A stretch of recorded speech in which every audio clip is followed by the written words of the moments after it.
Assalamualaikum warahmatullahi wabarakatuh. Perkenalkan, nama saya Farah Aditya Putra, prodi dari S1 PJJ Akuntansi. Kali ini saya akan mempresentasikan terkait materi yang saya buat, yaitu tentang sistem pengendalian manajemen secara keseluruhan, yaitu tentang kerangka kerja strategis untuk kesuksesan organisasi. Selanjutnya, kita mulai dari definisi dan konsep dasar SPM. Jadi definisi SPM atau sistem pengendalian manajemen itu menurut Anthony N. Govindarajan tahun 2014, yaitu SPM adalah proses di mana manajer mempengaruhi anggota organisasi untuk mengimplementasikan strategi perusahaan. Fokus utamanya yaitu yang pertama, motivasi dan pengarahan perilaku individu, penetapan standar kinerja, pengukuran dan analisis penyimpangan, serta pengambilan keputusan korektif sistematis. Jadi ada 4 di dalam siklus sistem pengendalian manajemen, yaitu di strategi, anggota organisasi, pengukuran kinerja, koreksi, dan pengembalian keputusan. Terus tujuan dari adanya pengendalian manajemen yaitu yang pertama, menjamin pencapaian tujuan organisasi, yang kedua mendeteksi penyimpangan dari rencana, yang ketiga meningkatkan efisiensi dan efektivitas, yang keempat mendukung pengambilan keputusan, yang kelima meningkatkan akuntabilitas dan transparansi, yang keenam mendukung pengelolaan risiko. Sistem pengendalian manajemen ini menciptakan sistem terintegrasi untuk pengarahan organisasi menuju kesuksesan berkelanjutan. Nah, unsur-unsurnya itu tuh yang pertama ada detektor.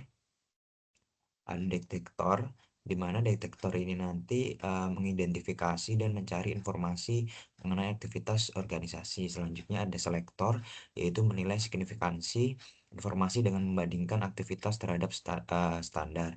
Yang ketiga yaitu komunikator, mentransmisikan informasi antar elemen sistem pengendalian. Yang selanjutnya yaitu efektor, mendorong tindakan koreksi ketika aktivitas tidak sesuai dengan pedoman. Jadi ada 4 elemen yang saling berkaitan dalam sistem pengendalian manajemen. Nah, siklusnya yaitu yang pertama itu pemrograman, yang kedua ada penganggaran, yang ketiga ada operasi dan akuntansi, yang keempat ada laporan dan analisis. Nah, jadi nanti siklus ini akan menjadi proses formal berkelanjutan untuk implementasi strategi. Selanjutnya ada struktur, yaitu merupakan pusat pertanggungjawaban.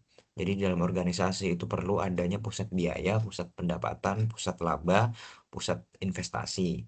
Nah, kita bahas mulai dari pusat biaya. Pusat biaya yaitu bertanggung jawab atas biaya, fokus pada efisiensi penggunaan sumber daya. Jadi contohnya tuh kayak Departemen Produksi, HR, atau RD&D. Kalau dari pusat pendapatan yaitu bertanggung jawab menghasilkan pendapatan, fokusnya pada target penjualan seperti tim sales, marketing. Kalau untuk pusat investasi itu nanti bertanggung jawab atas modal dan investasi, itu fokusnya pada ROI dan residual income. Contohnya anak perusahaan atau divisi besar. Selanjutnya ada pusat laba, yaitu bertanggung jawab atas pendapatan dan biaya, fokusnya pada pencapaian laba dengan contoh lini produk, divisi, atau cabang. Nah, selanjutnya kita bahas terkait kerangka levers of control The Simmons. Ada 4 tuas nih pengendalian untuk menyeimbangkan strategi dan inovasi. Ada belief system, mengkomunikasikan nilai-nilai inti, misi, dan tujuan untuk menginspirasi inovasi. Selanjutnya ada boundary system, yaitu menetapkan batasan dan parameter untuk meminimalkan perilaku disfungsional.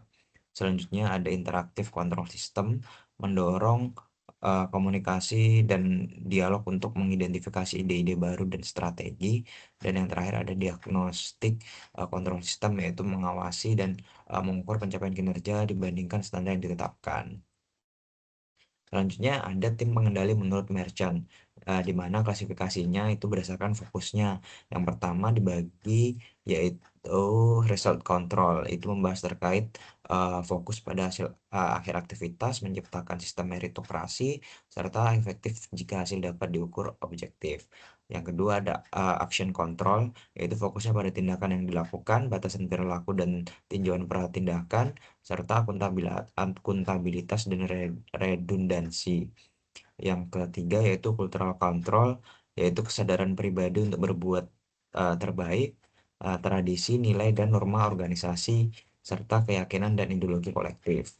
Yang keempat, personal control, yaitu motivasi internal karyawan, seleksi, pelatihan, dan desain pekerjaan, serta self-monitoring dan kapabilitas. Jadi kesimpulannya, SPM itu merupakan jembatan terintegrasi antara perumusan strategi dan implementasi operasional. Jadi dari strategi nantinya akan diimplementasikan.